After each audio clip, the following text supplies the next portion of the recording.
Se você gosta de consumir bom conteúdo na sua Netflix ou em qualquer serviço de streaming, com certeza você já assistiu Breaking Bad e por muito tempo você deve ter pensado que essa é a melhor série de todos os tempos, principalmente quando acontece algum daqueles grandes momentos da série. É inegável esse pensamento vir na cabeça, mas com o tempo você começa a consumir coisas melhores e você percebe que tem coisa melhor nessa vida do que a série criada pelo Vince Gilligan, e é sobre essas séries que eu vim falar hoje.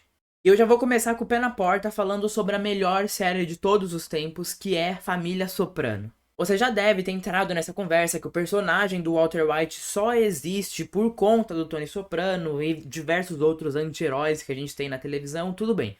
Só que, pra mim, o que faz Soprano ser diferente de qualquer outra série é que o Tony, o nosso protagonista, ele não é um anti-herói. Ele é um vilão completo e você passa a série inteira tentando entender a mente desse cara e você nunca entende de verdade, você nunca compreende ele. Acho que essa é a grande diferença das duas séries. É como Breaking Bad é uma série que se justifica e você principalmente tem uma recompensa assistindo a série. Embora aconteça coisas tristes, com certeza, ela tem seus momentos mais densos, mas no final você é recompensado com uma grande cena, com um grande acontecimento, uma grande revelação, ou até mesmo ali com o Walter White no final contando para Skyler que ele fez tudo aquilo porque ele gostava. Já Sopranos é um castigo do início ao fim. Teve um momento, acho que quem assistiu a série vai saber, que o Tony manda matar uma pessoa na série que não fez exatamente nada de errado, caiu ali em uma armadilha, ele precisa executar essa pessoa. Eu chorei e a minha mãe veio atrás de mim e falou assim: Por que você tá chorando, moleque? Eu falei: Porque o Tony é um desgraçado. Então é isso que essa série faz com a gente. É uma série que tem uma comoção emocional muito grande. É uma série com uma pressão do início ao fim. Em poucos momentos a série explode. Ela tem poucos episódios que você diz assim: Nossa, que episódio marcante, que episódio memorável. Porque a série toda ela vai numa linha tênue nessa personagem que é extremamente egoísta e principalmente esse sentimento que gira em torno de toda a série. Outra coisa que faz Sopranos ser a melhor série de todos os tempos é como essa série brinca com seus personagens e com as suas performances. Inclusive, o que faz eu odiar o filme que fizeram depois é como o filme transforma esses personagens que são patéticos desde a série em mais patéticos ainda e caricatos. Mas se você prestar atenção e olhar com os olhos de hoje em dia, você vai ver como essa performance masculina de todos esses personagens, essa coisa de mafioso e tudo mais, é tudo uma grande mentira. Eles estão mentindo pra si mesmos. Tem um episódio que deixa isso muito claro, que é sobre Cristóvão Colombo. E ali eles, todos americanos, começam a falar sobre como Cristóvão Colombo é um herói para os italianos. E aí tem um cara no grupo que ele de fato morou na Itália, ele de fato é italiano. E ele não liga pro Cristóvão Colombo. Ou a gente tem ali naquela relação entre os personagens, como eles são homens, como eles são fortes, mas dentro de casa, eles odeiam suas esposas porque as esposas conhecem quem eles realmente são e sabem as pessoas patéticas que eles são. No fim, é um bando de homem sedentário que fica jogando baralho o dia todo, que fica atrasando a vida das pessoas, dando pequenos golpes, fazendo agiotagem, e eles sentem que eles são grandes mafiosos por causa disso. É claro que eles são, mas a série desconstrói aquela imagem que a gente tem do mafioso em filmes como Goodfellas ou O Poderoso Chefão, e isso que é o mágico dela. No fim das contas, você sente até um pouquinho de pena de todos aqueles personagens. A próxima série da lista vai deixar algumas pessoas bravas comigo, mas eu preciso falar sobre Fleabag. É uma série de comédia de 2 temporadas, escrita e protagonizada, produzida pela mesma pessoa que é a Phoebe Waller-Bridge, que cria essa personagem sem nome, que é a Fleabag, e que, sinceramente, é um dos melhores estudos de personagem da televisão, tão bom quanto o próprio Walter White. Embora ao longo da série a Phoebe, como eu gosto de chamá-la, não comete nenhum crime do nível do Walter White, ela também tem muitos erros e a sua protagonista tenta escondê-los da gente com a sua própria narração. O uso da quarta parede nessa série é sensacional, é de uma metalinguagem lindíssima.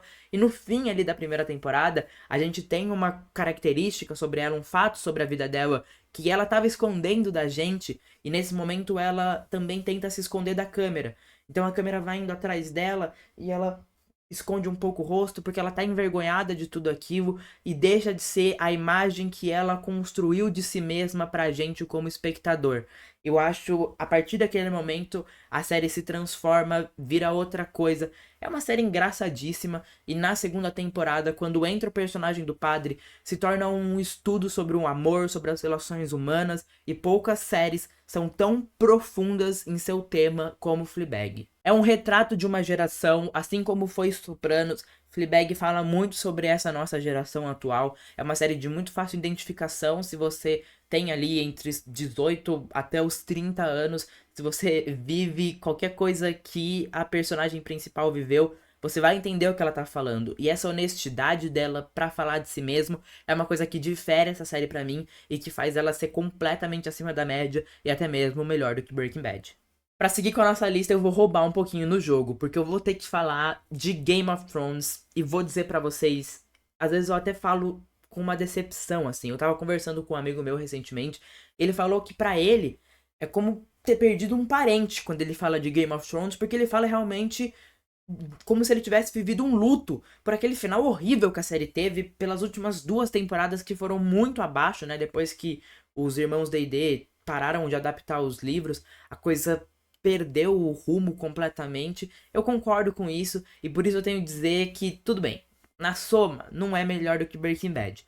Mas você vai falar pra mim que quando você assistiu o episódio The Winds of Winter, que você tem a personagem da Cersei explodindo o septo, aquilo não passou pela sua cabeça, meu Deus, essa é a melhor série de todos os tempos. Para mim, o grande ponto positivo de Game of Thrones, além da qualidade imensa do seu roteiro, que tira muito dos livros, né, para você fazer diálogos impressionantes o tempo todo, é uma série que você fica sem fôlego assistindo, simplesmente com os personagens conversando, interagindo entre si. Quem não amava aquelas cenas do conselho ali dos personagens dos Lannisters, onde você tinha o rei que não mandava em nada e o pai dele, o avô dele, perdão, o Tywin Lannister, falando pra ele como um rei devia se comportar, a Cersei tentando defender o filho, tentando manipular, ao mesmo tempo que o Tyrion tentava fazer alguma coisa, o Tyrion dando na cara do rei.